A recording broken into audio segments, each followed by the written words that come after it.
You join me back at the tiny house, and as you lot can see, it is actually starting to look a little bit more like a house. Well, sort of. Obviously, there is no insulation in the walls and the floor, there's no plasterboard, there's no sink, toilet, shower, cooking facilities, an actual front door, there's a window missing in the bathroom, and we are pretty much halfway through December. It's getting very cold, and I have got to move in here in 17 days actually, which I'm regretting massively, deciding that is the day I have to move in. But if you want to take the island, you've got to burn the boats, which I love that saying because it's so true. And if you don't know what that means, it's kind of like back in the day, if you wanted to take over an island, you would burn your boat so you have no way out. And therefore, if you've got no backup plan, you're just going to make it happen. And I have no backup plan, as I've never had any backup plan with anything. I think it's actually been a crucial part of me achieving my goals is I don't ever consider myself giving up on the dream, ever, never, ever. It's gonna happen. It might take me a year, 10 years, could even take me 25 years. I've always had the belief in myself and the confidence to just send it and see what happens. The likelihood of me ever buying a house in London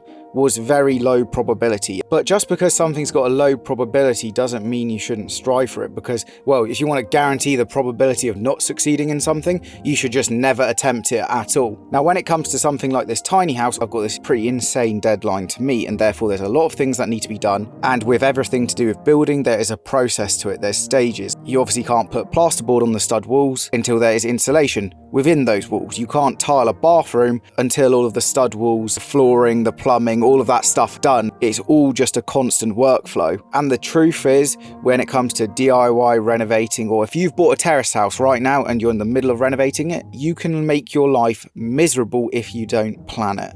And what I mean by planning it is think about the different zones in your house. What do you actually need to get done, and when do you need to get it done? Now, in terms of the London project with that renovation, the priority was getting the loft conversion done. So once that was all nice and had running water, heating and everything, we could then gut the rest of the house and take it back to the brick walls. The reason you do this is to try and give yourself an area that you can live within. And any one of you who have done a renovation or visited a friend's house that's got a renovation going on, it is, from the moment you start, miserable. There are nice moments of it, but there's a lot more miserable moments than positive moments. And the only real reward you get is the moment it is done. The amount of mess that is created during building and renovation is unbelievable. And therefore, if you can create zones that are kind of somewhat done, that will make your life so much easier. Because from a new build perspective, if you're some developer who buys a plot of land and you're going to build five-bedroom houses on it, there's a very ordinary process to do that. It's kind of like a copy and paste process. In comparison to living within a project and doing all the renovation works yourself, you need to obviously consider the fact that you've got to live within it. You need water, you need a bathroom, you need somewhere to cook. Now, in London, I basically lived off of Deliveroo because the cooking area was grim,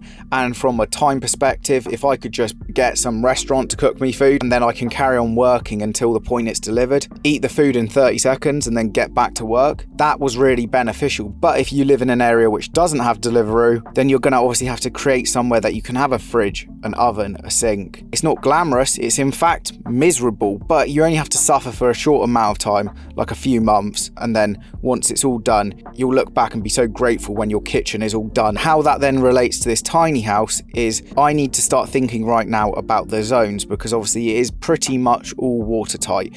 Obviously the bathroom is not going to have a floor in it for a while because I decided to create this stupid hot tub bath thing, which is actually extremely confusing because it's not really a bath anymore. It's become a built into the ground hot tub, and I'm considering putting lights and jets into it, which is making it way more confusing than I needed. But I'm going for a little bit of a different sort of life and living in a tiny house, and therefore there's certain compromises that come with that. And therefore, if I can add these unique things that you would never find in a normal house, I really think it's going to make the place feel even more special, and therefore any of the negatives don't feel as bad because the good stuff about the house outweighs all of the negatives. So I currently am spending a huge amount of time designing all of that bath area, and therefore that is going to take me a lot longer than I expected it to take. So I think the plan is to not put any of the flooring down in the bathroom because honestly that whole area is going to be a nightmare, but I can put up the bathroom stud wall. Now, if you're just joining the channel and you don't know what a stud wall is, it's just pieces of 4x2. The uprights are called studs. They go in between a floor plate and a ceiling plate, and you put them at 40 centimeter centers from the center of a piece of timber timber, extend the tape measure to the next center of a stud. That distance should always be 40 centimeters. Now, the reason why you do this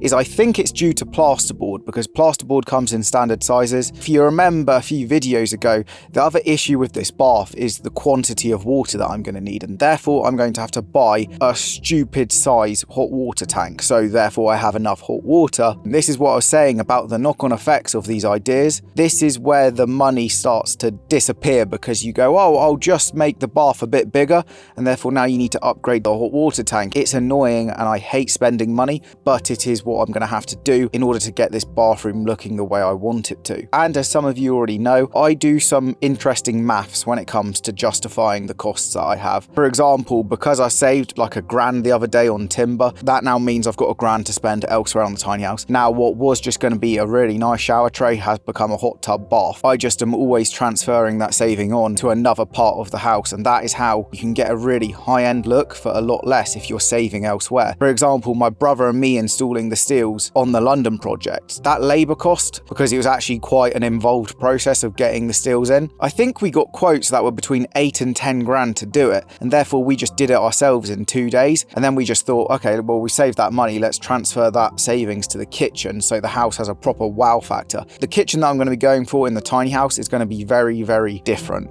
I'm going to try and make it all as bespoke as I can. And when you read this week's newsletter, I kind of gave a little hint into one of the ideas. And this week's newsletter is written. I just need to read through it again and make sure I've explained it in a simple way, because I explained to you a side hustle that I did whilst I was sat at my day job. If you action it right, you will never make less than £1,000 doing it. All of your colleagues are none the wiser. I really do think it is one of the easiest ways to make money, and the knock-on effects of what it can develop into is incredible. I have put a link in the description. Click it, sign up now. You will not regret it, trust me. And if you're watching this on your TV, just Google Have Some Vision Substack and start now. It works. I do it. This isn't some get rich quick thing. There's no BS to any of this. I am explaining to you every single week everything about my world and all of the tools that allowed me to escape a day job that I hate, because you watching this right now, you could enjoy your day job, and that's brilliant, and I'm very happy for you. But the harsh fact of it is 80% of you will have felt like I did for years, where you get home from a day job that you despise, you make your food as quickly as possible, and as a majority of people do, you just sit in front of a TV for like 2-3 hours. Yeah, sure, you might go to the gym, you might meet up with friends. A majority of people just sit in front of a TV and they don't actually want to be doing it, but it's a distraction and they can escape the reality that they're living in. But Chris, what about work-life balance? Well, 2 things on that. First one, if you ever hear work-life balance at your day job, it just means that you're underpaid. And for your personal life, for sure, there is a balance to it, but it depends how quick you want to progress. And you owe it to yourself to pursue your dreams. You really do. It doesn't matter how stupid it may seem, because it's your thing. It's the thing you want to achieve in your life. Don't listen to the other people who, a majority of the time, they themselves gave up on their dream a long time ago. So just make a plan, action it little and often, and this time next year you will be amazed how far you have progressed. So thanks for watching. Like the video if you enjoyed it, subscribe if you're new, Google Have Some Vision Substack, sign up now, and I will see you tomorrow in a bit.